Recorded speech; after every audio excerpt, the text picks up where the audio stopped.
سر NAB case اور عدلیہ کے ریمارکس آپ کا رد عمل؟ سر میں سمجھتا ہوں کہ جو آج ریمارک سننے میں آئے ہیں میرے نقطہ نظر سے بالکل ٹھیک ہیں، بیکاز قانون سازی کے لیے جو جگہ بنی ہے وہ پارلیمان ہے۔ پارلیمان آئین کو سامنے رکھتے ہوئے نئے قوانین لے کر آتی ہے، ان پہ بحث ہوتی ہے، اس کا طریقہ کار ہے کہ وہ پہلے پارلیمان میں پیش کیا جاتا ہے، پھر وہ کمیٹیز میں جاتا ہے جہاں پہ ہر سیاسی جماعت کی ریپرزنٹیشن ہوتی ہے،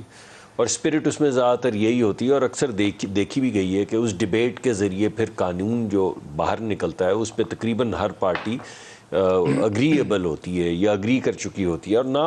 ہو تو کم از کم ایک بڑی واضح میجورٹی کے ساتھ بل پاس ہوتے ہیں۔ میں نے بڑا ریئرلی یہ دیکھا ہے کہ ایک آدھ ووٹ سے کوئی بل پاس کیا جائے، زیادہ تر لے دے کرنے کے بعد، اس کو ری رائٹ کرنے کے بعد، لکھنے کے بعد، ڈیبیٹ کرنے کے بعد زیادہ تر اس کو ایک ایسی شکل دی جاتی ہے جس پہ سب لوگ اگری کریں، اور وہ پھر پارلیمان کے سامنے رکھا جاتا ہے۔ لیکن اگر سپریم کورٹ کی ہدایت پہ یہ پارلیمنٹ میں، جیسے چیف جسٹس صاحب کہہ رہے تھے کہ دوبارہ جائے گا معاملہ پارلیمان میں یہ معاملہ آتا ہے، تو کیا حکومت کھلے دل کے ساتھ اگر پی ٹی آئی والے آ کے کوئی تجاویز دیتے ہیں تو ان کو سنیں گی؟ دیکھیں بالکل، دیکھیں سب سے پہلی بات تو یہ ہے کہ قانون تو پارلیمان پاس کر چکی ہوئی ہے،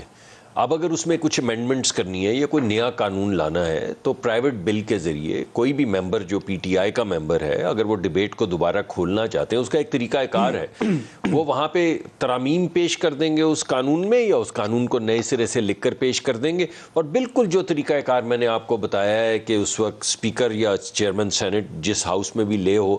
وہ کمیٹی میں بھیجیں گے، کمیٹی میں ڈیبیٹ ہوگی، تمام میرٹس جو ہیں، اور ڈیبیٹ کے اندر یہ یاد رہے کہ چاروں طرف جو ہیں جرنلسٹ بیٹھے ہوتے ہیں، تاکہ ڈیبیٹ جو ہے وہ پبلک کے سامنے ہو، چھپ چھپا کے کسی بند کمرے میں نہیں ہے ڈیبیٹ، اور اس کو رپورٹ بھی کیا جائے، اور اس کو پھر اس کے بعد دوبارہ سے لے کر کے تو قانون پاس کیا جا سکتا ہے۔